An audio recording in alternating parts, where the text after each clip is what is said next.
Hey everybody, my name is Brandon. Welcome back to Cinefessions, where we talk all things media.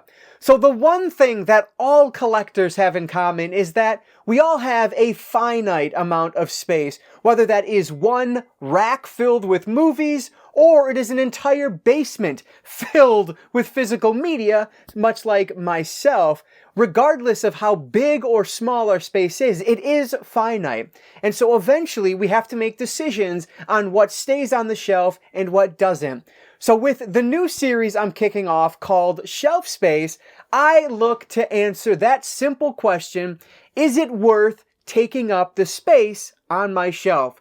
And so what I want to do with this series is look at, I guess usually, 3 different movies or TV series or whatever it is that I have in my collection that I either haven't seen before, or it is something that maybe I've seen once and I'm not sure I loved it, but I decided I wanted to give it a second chance.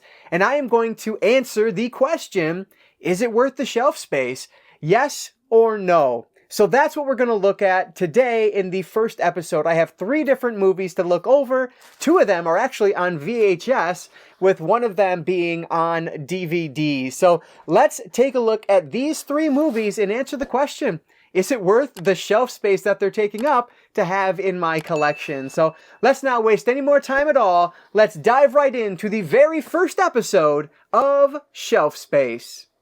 So if you're a longtime viewer of the channel, you might be asking yourself, well, how does this differ from a recent watches video? And frankly, not by a whole lot, to be honest with you. But the idea with this is that I'll be looking at specifically the physical media that is taking up space on my shelf, whereas in the recent watches, I talk about anything from theatrical releases to streaming to, I could touch on physical media, of course. But for this series specifically, we're talking about items on my shelf. So first up, I'm going to start with a VHS tape that I watched recently.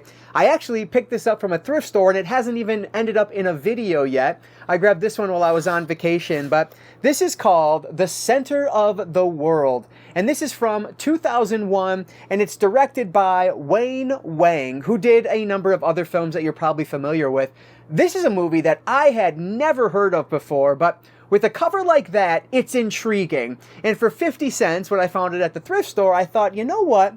Let's give this a shot and see if it's any good or not. It might be one of those obscure movies that maybe it never made it past VHS. Well, I don't believe that's the case, but I don't think there's a Blu-ray of this. I believe DVD was as far as this one got. But anyway, with The Center of the World, this is very much an indie film from the early 2000s. I think I was reading somewhere that this was shot on like mini DV, not film or digital cameras or anything, but mini DV, which is interesting. And watching this on VHS was kind of the perfect way to watch it because the aesthetic was really there for this movie. So in Center of the World, we're following 2 main characters throughout the vast majority of this film. We have a stripper who is played by Molly Parker. Her character name is Florence. And then we have Richard, played by Peter Sarsgaard. And Richard, of course, this is from 2001, he ended up becoming a multi-millionaire thanks to essentially the dot-com boom, is how I was understanding it.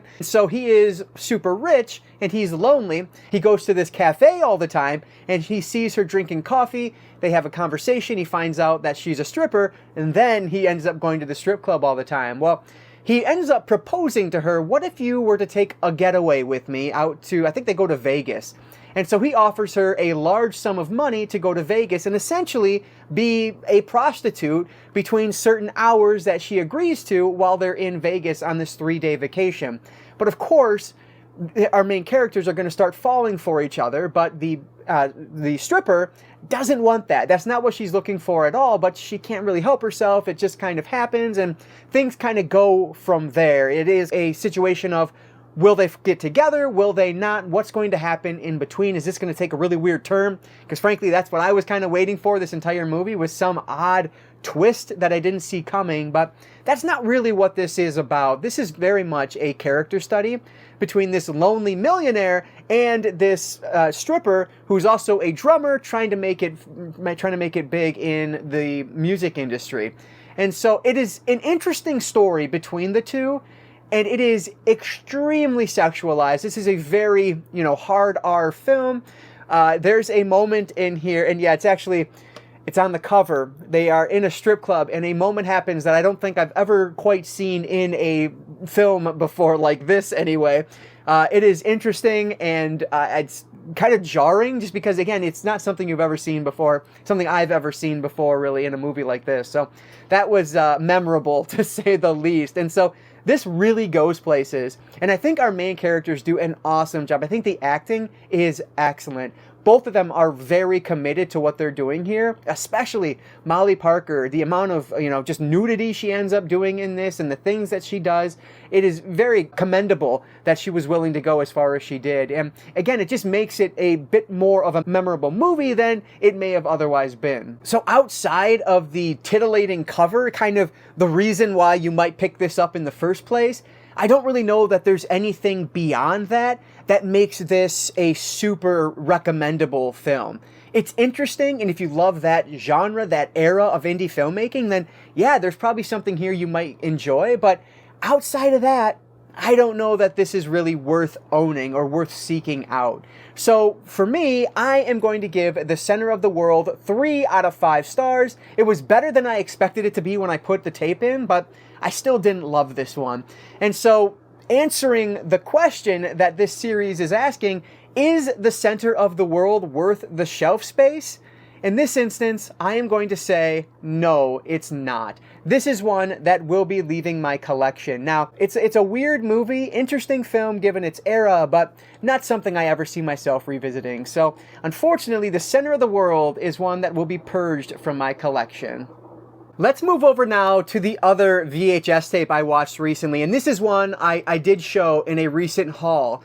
This is Black Dog. This is from 1998, and this one is directed by Kevin Hooks.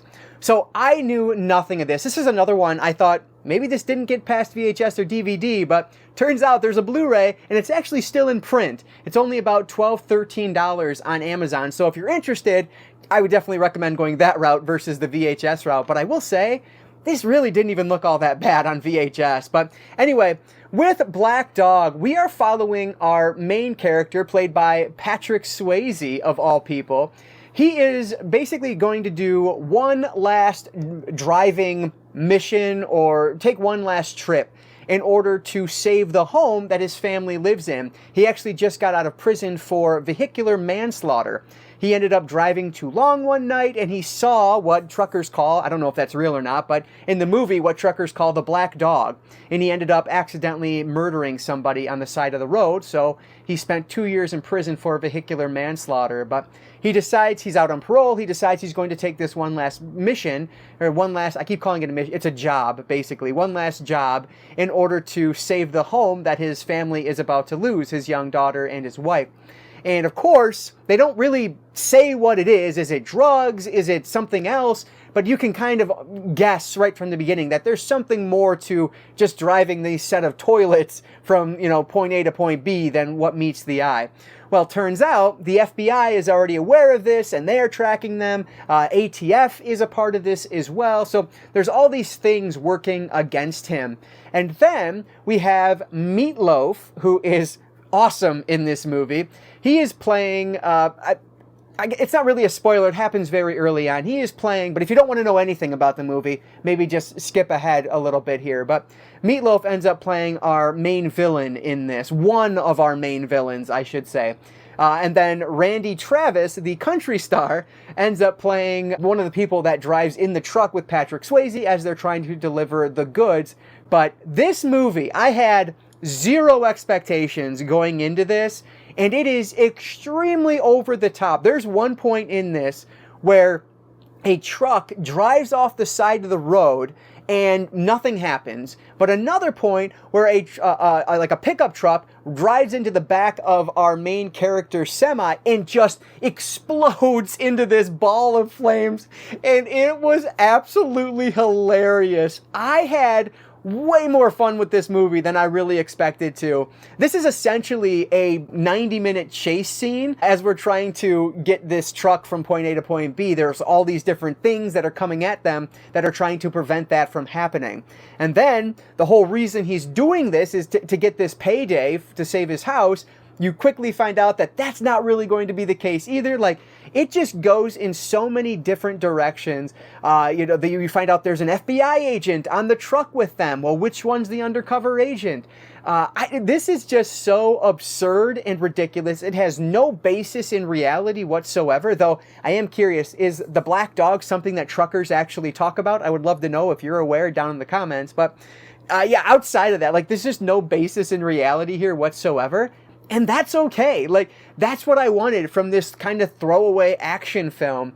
So I didn't realize that this is actually from the director of Passenger 57. I really want to see that now, because I think the director does a really nice job with this, which, again, didn't expect that at all. I saw the cast on this. Randy Travis, Meatloaf, and Patrick Swayze. Of course I'm grabbing this for the $1 it was, from Half Price Books, but they do really well together. The other thing I really loved about this was the soundtrack. I am a big country fan, which I know not a lot of people are, I get that, but the soundtrack on this, it has a ton of 90s country songs with it, including some from Randy Travis, and that's just fun. Like, I love that. Randy Travis's character in this is a songwriter, and at one point, Patrick Swayze's character says to him, if you're thinking about being a musician, don't, and because he's mad at him, and then later on he apologizes. Like, it's funny, and I enjoy that. So this is one I thought was just going to be terrible, and I thought for sure I wouldn't want this, but I was actually contemplating grabbing the Blu-ray for this one, but I don't know that it's really worth picking it up on Blu-ray. I'll probably just hold on to this VHS tape because it looked pretty fine for what it was, and it's just a really good way to watch a movie like this from the late 90s. So I enjoyed Black Dog, and I would recommend it if you haven't seen it. I don't know that it's worth $13 on Blu-ray, but if you see it streaming somewhere, or if you find a cheap DVD of it or a cheap VHS, if you have it, the access, I recommend picking it up. I think it's fun. So I am going to give Black Dog 3.5 out of 5 stars. And is this worth the shelf space? Absolutely. I am holding on to this one. Now, if I do end up upgrading, if I find the Blu-ray somehow out in the wild cheap, I'll probably end up getting rid of the VHS at that point, but for now, the VHS is staying in my collection. I had a heck of a time with Black Dog. And last up for this inaugural episode of Shelf Space, we have a DVD that I picked up. I think I grabbed this one from the Family Video back when I worked there, and I just never got around to watching it. I'm doing something with my movie collection, so I'm moving things around, and I thought, you know what? Let me just stick this one in and see if it's any good. So this is called I Think We're Alone. This is from, or I Think We're Alone Now, excuse me. And this is from 2018, directed by Reed Morano. Yes, that's right. So Reed Morano also did The Rhythm Section, which is another film that I really want to check out that I've not seen. But anyway, this is another one that it's a very limited cast. We have Peter Dinklage as our main character, and he is spending all his time basically cleaning up this city where he lives because, as far as he understands it, he's the last man on Earth. There's nobody around whatsoever. It is some apocalyptic event has occurred. Frankly, I don't even think they really talk about what's happened too much. At least I don't recall them talking about that. But something has happened, and he is going around the town and just kind of collecting supplies so that he can continue to live his life, the best that he can, being the last person alive. Well, then turns out that Elle Fanning's character is going to show up one day out of nowhere, and of course, when you think you're the last person alive, this is just going to rock your world, especially when it's Elle Fanning. This is a weird movie. I didn't really know what to expect coming into this one, but I love movies like this where, it's the last person alive, or there's an apocalyptic event that happens, or whatever the case is. I generally love movies like that, so I was really the right target audience for this movie. But there's something about this that just didn't really do it for me. I think, again, the acting is great. Peter Dinklage is excellent at what he does, and a lot of these moments are very quiet moments, but he plays them extremely well. And then you have Elle Fanning coming into the picture, who is just basically his complete opposite. But because these are the last two people on Earth, of course there might be some type of romantic thing going on here. And that's kind of boiling a little bit underneath the surface, and you don't know what's going to happen there. And so as it plays out, that's kind of one of the underlying questions that, you're going to ask yourself as this goes through. But there seems to be something going on with Elle Fanning's character that we don't quite understand. And as the movie progresses, yes, things are going to happen maybe that you don't expect. But even then, I still didn't love where this went. There were moments in here that I thought were really well done, and again, the acting is great, but it's almost like The Center of the World, where it's more of a character study than anything else, which I typically enjoy, but I wanted there to be something more on this one as well that I just didn't get. But, I think there are moments in this that you might not see coming and things like that, but even so, even when those moments do occur, it doesn't really do enough with them to make it feel fulfilling in any way. But it is what it is. It's not a terrible movie by any stretch, but I don't think I liked this one even as much as at the Center of the World, and I just wanted more from it. So I am going to give I Think We're Alone Now, I'm going to give this one 3 out of 5 stars as well, and asking the question, is this worth the shelf space? I don't think that it is. This is not one that I see myself ever coming back to at all. And so I just don't need this one in my collection. So this one also is going to end up purged. This is I Think We're Alone Now, and unfortunately, this one just doesn't need to remain on my shelf. Alright, so that is the first episode of Shelf Space. Hopefully you guys enjoyed it. I want to keep a running tally as I go through this series because I think that would be fun. So for the first episode, we have 1 that is remaining on the shelf with Black Dog, and then 2 that are being purged from the collection.